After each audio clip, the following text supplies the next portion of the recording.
So, what has Excelsior's domain been picking up from eBay? Let's have a look.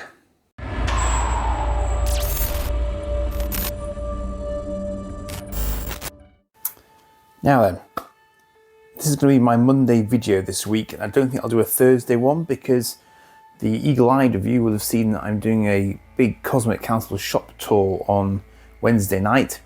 So I'm going to treat my Wednesday night as my Thursday night this week. So apologies if you're expecting something on Thursday, but I'm going to break with tradition and occupy the Cosmic Council slot because it's such a long video, basically. Now, what on earth is this?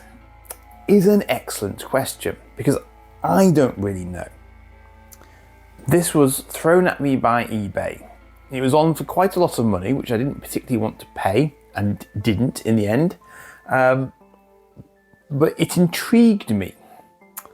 And it intrigued me for a number of reasons. Reason number one was that it had a cockpit, but it didn't include any figures with it. So I thought, that's actually genius. Because if you're going to release a cut price Starship toy, known as the Space Hawk, great name by the way, well played, part of Star Force, also well played, what better way to make it compatible with all the other toys the kids already have than to simply give it a cockpit that would fit Star Wars figures and the like. I actually think that's a little bit of genius on their part because it's an added layer of attraction to this as compared with the MB Starbird, which doesn't have an opening cockpit. And I will come back to the Starbird because that was not an accidental reference. No. So, I know from having done some research on the Plaid Stallions website, I think that's how it's pronounced. I'm guessing it's a Wild Stallions reference. I could be wrong. Apologies if I am, but thank you to that website because it was a very, very useful source of reference for this particular item. I know that Kingsford, who produced this, they're mentioned down the bottom left here on the box, Kingsford seem to have gone full on, let's rip off Battlestar Galactica original series. There's no two ways about it. It's a Viper. It's categorically a Viper, and yet it's electronic, which is cool. It's got a cockpit like a Viper, cool. But it's also got these removable fighters that are basically its wings on the side, here and here. So when I saw that, and then I noticed it's electronic, so it's got engine raw, and it's got laser rockets, and it's got removable wing spaceships, and it's got two light-up lights on the front. I thought, hang on, you're ripping off the Starbird from Milton Bradley. And your colour scheme is smack bang in line with the Starbird Intruder, also from Milton Bradley in 1981. But there is also a white version of this ship. And there's also a sort of a Cylon helmet and some voice changing helmets and stuff like that they did as well as part of this series. So I might have keep half an eye out for those in the future as well. But I just thought, what are the odds of someone coming out with a black and orange spaceship with removable wings and missiles? I don't have the missiles, but it does have some missiles here that will shoot out as well. So that's an added play feature that the Starbird didn't have. I don't know whether the Vipers of that age did have that. I'm not sure. I'm not sure, I've never owned one of those. I know that there were Vipers from this age out there, so maybe someone else can tell me that, whether or not the Vipers actually had these little missiles as well. But it's gone electronic, it's gone sort of, light up lasers at the front, it's gone physical missile launching, it's gone detachable wings that are fighters, it's gone, full bore, mixing and matching various things. I would love to know how this was arrived at as a concept. Did they see the Milton Bradley Starbird and think, what can we do with that and a Battlestar Galactica Viper? Because I have no doubt that this is a spawn of all of those things. Given that I believe it came out in 81. I've looked on the box, which I'll show you now, but I cannot actually find reference to a year of manufacture on here.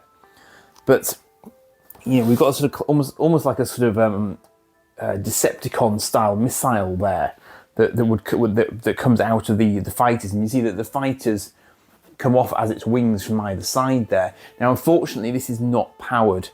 It requires repair if it's going to come back to life again, if it's capable of coming back to life again. So I can't do that.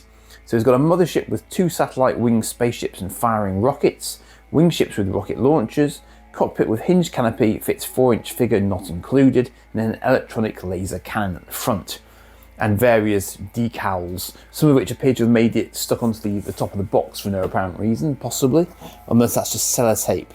But actually the way that's written there suggests to me that someone's actually put an actual sticker on the top of it, which is odd. Never seen one of these on eBay before. I wasn't looking for it. eBay just sort of presented me with it, as I say. And it was in this country, which was at least nice from a postage point of view. But you can see it's quite a decent box. It repeats itself, but it's the box itself is not in bad condition. The inside is fairly dirty. I haven't done anything with it as yet, but it is what it is in that respect. And it's a classic 80s solid polystyrene box, as was often the way in those days. This is what we got. So again, I've only looked at this very briefly, so I'll be looking at this primarily with your good selves. And it's quite a big hefty thing. So as you can see, the battery compartment is rather poorly. It's lacking it would have taken a 9 volt, but it's lacking it. Kingsford Limited, Hong Kong. This was produced in Hong Kong. This looks like it would have been a trigger unit down here, but again, I'm not sure if that's going to be functional. It feels very permanently depressed, put it that way. It's got a volume adjuster. That's an interesting touch. But as you can see, that is without doubt the silhouette of a Viper. It's not a brilliant silhouette of a Viper, but that is clearly what they were going for. And the 3 engine arrangement at the back is full on Viper. There's no two ways about it. That's clearly what they were going for. Now, here's the little cockpit, which I haven't tried yet. But I'm guessing that if I put one Shiro Hagen Esquire into there, he's probably going to fit. So he happens to be nearest to hand, so I'll just pop him in there. It's a little narrow for him, but I dare say that if I were to squidge him down a bit, that would fairly happily take him. There we go. Yep, he's in. He's definitely in. So yeah, I mean that would that's a reasonable stress test of that as a concept, and I think he would fit in there. So well played to them, because clearly it does exactly what it says on the box, quite literally. I.e., if you want to put a 3 3/4 inch figure in there, you can do. And what I just like that as a concept, because it's hilariously simple to do, but quite cheeky at the same time. Because it's basically sort of saying, well, if you want a cut price X-Wing, get a Space Hawk. If you want a cut price Starbird, get a Space Hawk possibly as well.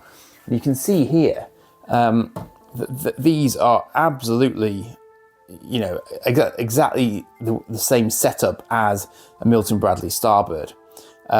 So again, completely gratuitous reuse of design aspects there, and those are the back engines there. And as you can see, it has a vertical fin just like a Viper, and 3 engines at the back, which sets it apart from the Starbird, which only had 1.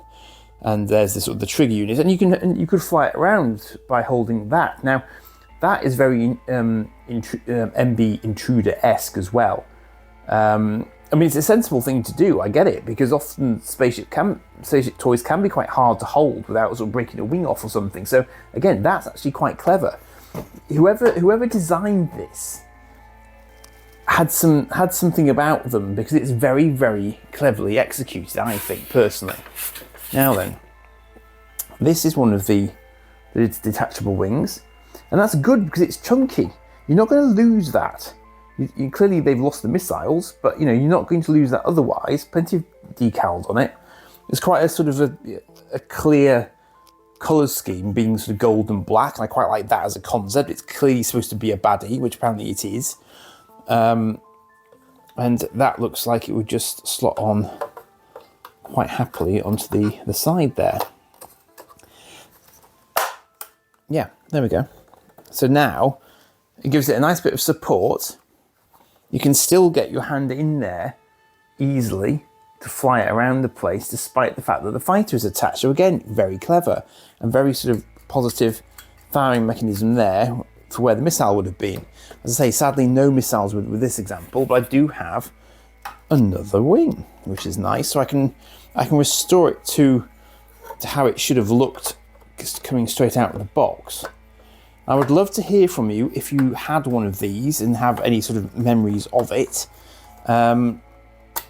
Because I have literally never ever heard of it until obviously I found this and went looking for it. But I'm just double checking there's nothing. I mean, it's a very, as you can see, it's not a pretty box inside there at all. But nevertheless, it is a box. But you know, I think this is pretty cool. I would have been really happy with this as a kid. I mean, it's quite a big chunky thing. But you can see, you can sort of fly it around, and if the fighters are on, the fighters have got their own little engines. I like that. That's attention to detail. The fighters have got little sort of, auxiliary extra laser guns there, and they've got their main missile out of there. So these days, you just call them drones, wouldn't you? Because they probably were just drones, because obviously the pilot is still going to be sat with the main ship. But it's a great big, chunking, large toy, and it's quite robust. Those wings are not going to come off it. Those wings are really solid. The wings are not going to go anywhere. And I would have been really happy with that as a birthday present or something, because it's a big, chunky plastic toy that you can put your Star Wars figures into. And then, because it's not part of Star Wars, you can make your own stories up about it. So I think that's really cleverly done.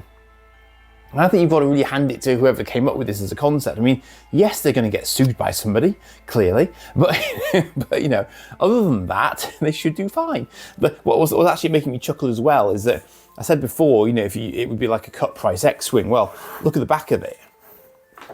With the fighters on it, it does look like an X-Wing. It's got four tips. You can kind of, at a stretch, imaginatively speaking, you could say, yeah, actually that kind of looks like when an X-Wing met a Viper and they liked each other very much. This is what you get. It's kind of that sort of idea. But equally, you've got a sort of an overall Viper wing set there, and there, if you ignore these two at the top as well. So I just think, for something that I never ever seen before, I just thought that was a glorious bit of, very, very sort of bold, shall we say, reimagining of probably at least 3 other spaceships, because this has to owe something to the Milton Bradley Starbird Space Hawk. I mean, come on, it's got to, hasn't it? And the colour scheme for this one in particular is very, very close to the Intruder. And bear in mind, Battlestar Galactica never had the equivalent of the modern Battlestar Galactica era Blackbird. So this isn't a rip-off of that. It's just them going with a black design as the baddie, which is exactly what Milton Bradley did with the Intruder as an antagonist for the Starbird, which was white. And of course, the white version of this just looks like a Viper, basically. So I would be absolutely fascinated if someone knows a little bit more about the design history of this. I know that, as I say, Kingsford did a few other bits and bats that look like their Battlestar Galactica knockoffs.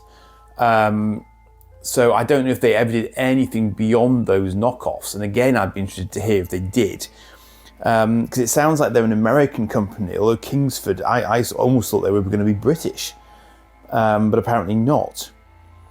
And the actual manufacturer apparently was in Hong Kong. But I really like this as a design. I have to say, I'm really sold on it as a design concept. But detachable wings and 2 laser LEDs in the front. Well, I'd say LEDs, bulbs in the front.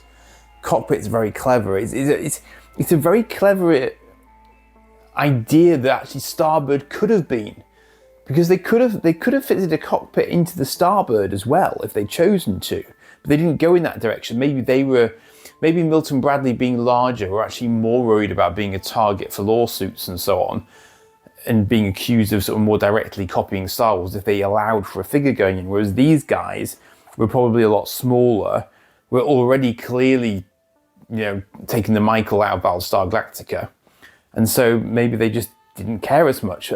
If by any vague stretch of the imagination you are unfamiliar with the original classic Viper, let me show you one next to it.